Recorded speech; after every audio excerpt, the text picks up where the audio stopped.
It incorporates the concept at the time of design that expensive parts you can't replace. So before I conclude, what I'll do is that just about 3 minutes of a video.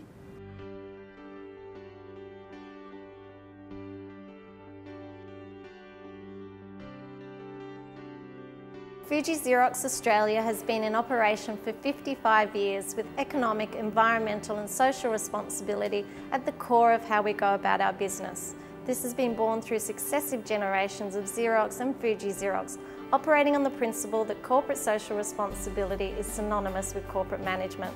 We view the principles of the United Nations Global Compact as fundamental to our own values and present the principles to our suppliers as a key requirement for ethical procurement. Fuji Xerox has an award-winning history of leadership in sustainability and was nominated as the United Nations Global Compact Lead Company in 2010.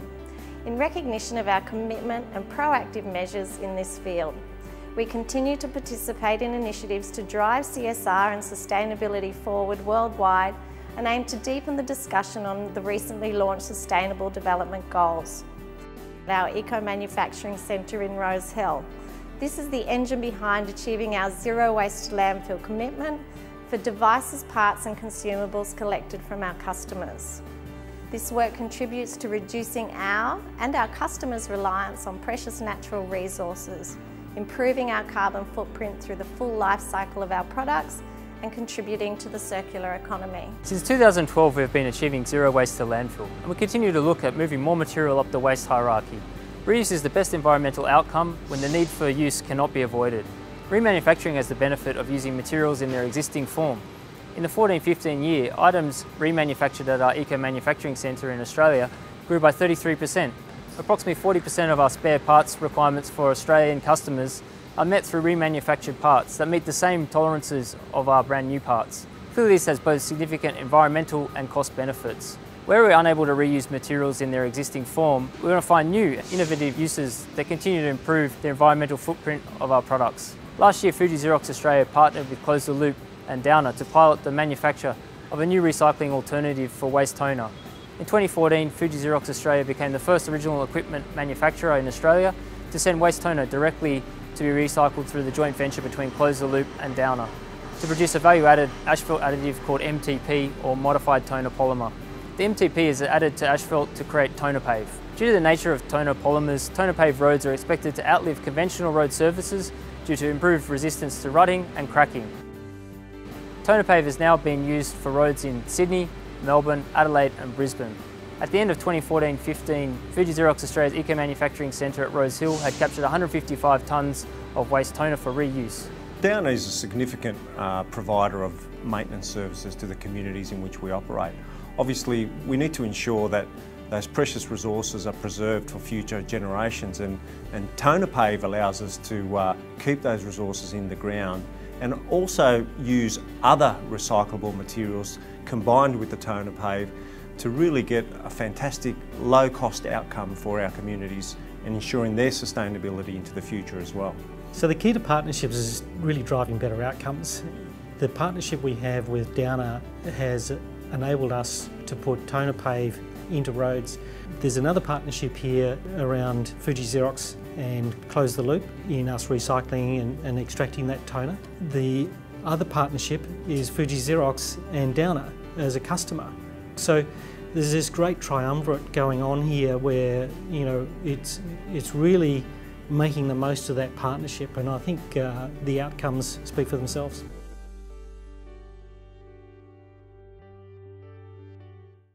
If you've got any questions, please shoot me through. Excellent. Yeah, we'll have time for Q&A. Thank Okay. you so much, Laura. Thank you so much. Next, it gives me great pleasure to invite Laura McManus to come and speak about ethical supply chain in Konica Minolta.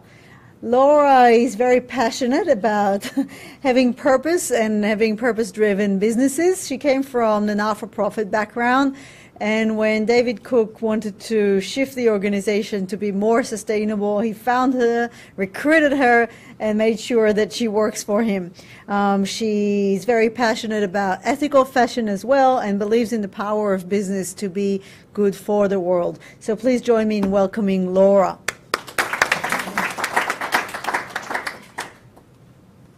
See her photo, it has who made my clothes on it. It's in the program. Thank you.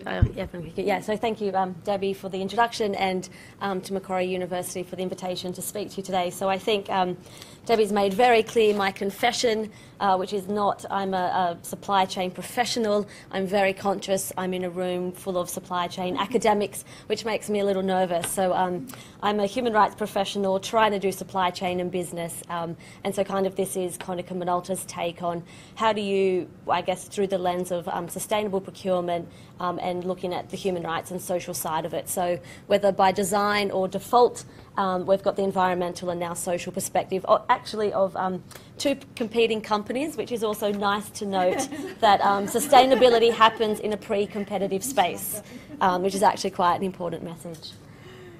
So much like Vera, also being two Japanese companies, our vision for sustainability starts from our parent company, so Konica Minolta Inc., based in Tokyo, Japan. And so it starts with our global brand proposition, which is the creation of new value. And when we talk about it in a supply chain, it kind of translates to what we call the creation of shared value. And so you can see that kind of the main stakeholders here are ourselves as the entity.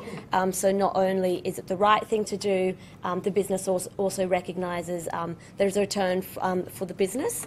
From the perspective of our customers, Konica Minolta then becomes known as a trusted supplier. And then, of course, from the perspective of the supply chain, this is where we start talking from a human rights lens about the rights holders, which are often the workers in that supply chain. I think what I'll do throughout this, I'm not sure, is anyone familiar with something called the UN Guiding Principles on Business and Human Rights? Kind of vaguely. So this is kind of the lens through which I'll walk you through this presentation.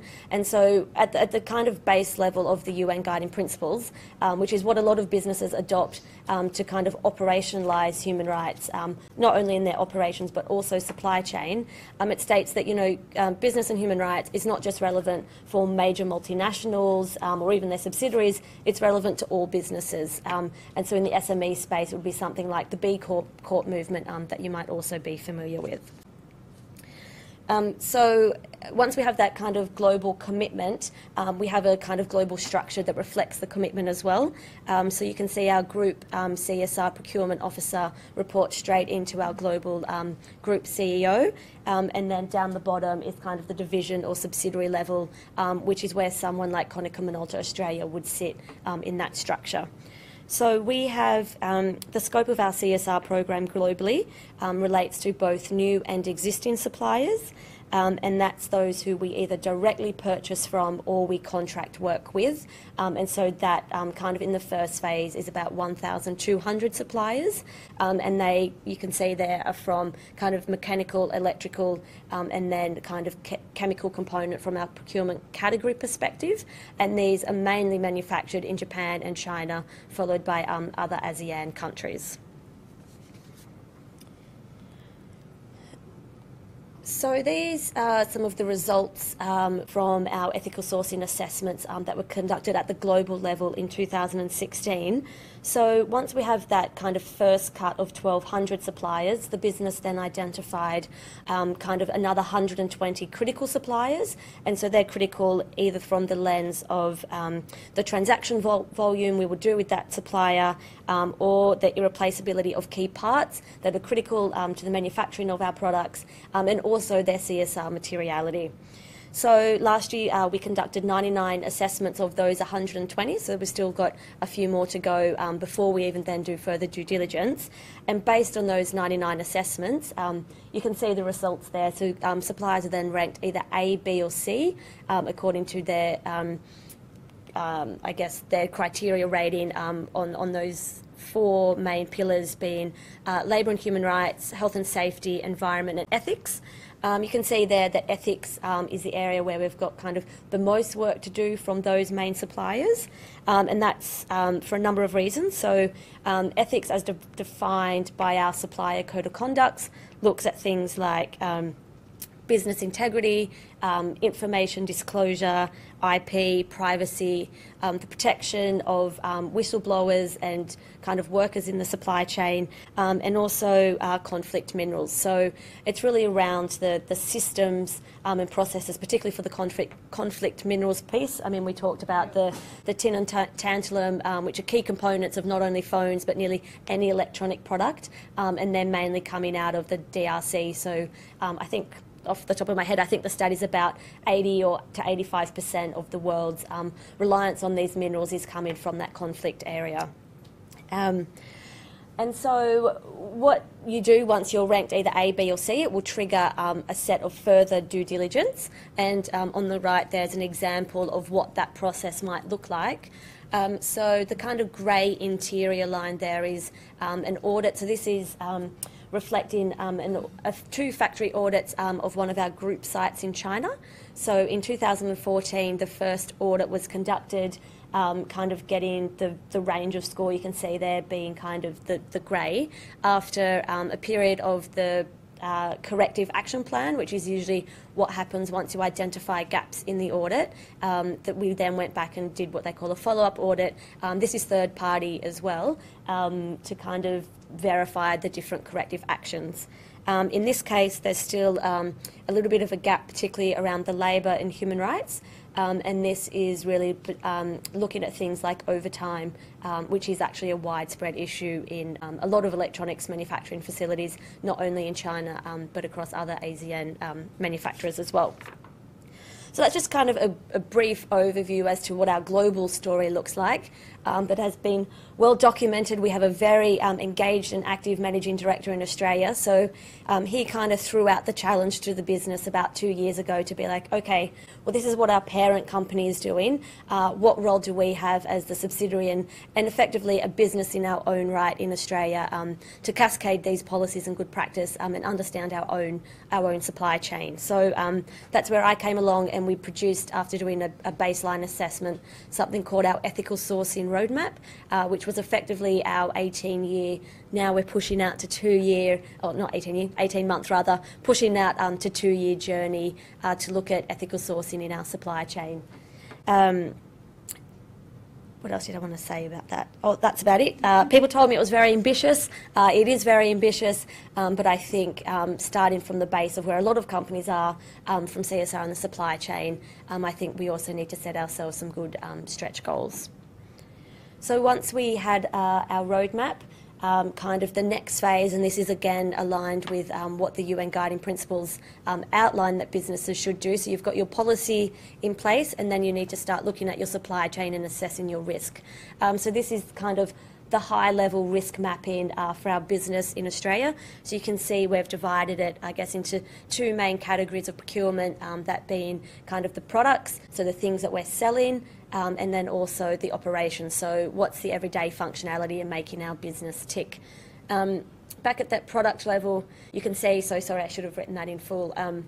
So KMI refers to Konica Minolta Inc., so that's the good that comes from our parent company, and that is effectively the majority of our business and we're our most salient. So when you talk about human rights for business, you need to talk about saliency, so it's the most material to your business, and so that for us is obviously our own branded product, but that's looked after by our parent company. So then what my role is in Australia is to look at kind of everything else, starting from the non-KMI stock. So we also sell wide format, industrial, jet varnish, and 3D print. So I should give a shout out to our 3D print guru who's in the room. So we also, so there's that level of product, and then there's also the operation. And you can see kind of high level and broadly what those risk areas look like. So in operations, for example, and much like Fuji Xerox, we will have a whole fleet of service technicians that will go out and fix your machine if it's broken. They're all kind of kitted out in KM uniforms. and if you know kind of the risk of a cotton supply chain, that would be something that would even enter into our business. But that's kind of not the salient issue, but it's still something that the business is aware of and I guess taking action on. What's important, I guess, to really reiterate when you do that risk mapping is that human rights due diligence isn't about kind of interrogating or even sending a survey to all of your supply chain. It's about understanding where your level of risk is and then taking action in those areas. So we've been having, some of you in Australia might kind of be familiar with the process. The government's looking to enact legislation, so we've had a whole year of consultation on this space, and kind of some people not being informed in the area kind of freak out that we've got to do our whole supply chain. It's not about the whole supply chain, it's about targeted action. So once we've got the broad kind of understanding of the supply chain, it's then doing kind of a further assessment of those suppliers that we think's at risk. And so that's looking at 7 different areas for us, which includes things like not only spend, but also the criticality of the supplier, our influence in that transaction, the procurement category, geography, and then also OH&S and environment, because as well human rights does not, I guess, exist in a vacuum. I've got the 3-minute warning, so we might have to ask some questions at the end. So I'd probably end with this because I can really just talk to this slide. So once you've kind of understood your level of risk, it's really then about having the conversation with your suppliers. So for us in Australia 2 years ago, this is something a majority of our suppliers were not thinking about and were not aware of. So rather than kind of creating a supplier code of conduct and just vaguely emailing and saying, hey, have a crack at reading this and see if you can comply, we really wanted to engage them in this process to reiterate that we are partners on this journey, that we have the support of our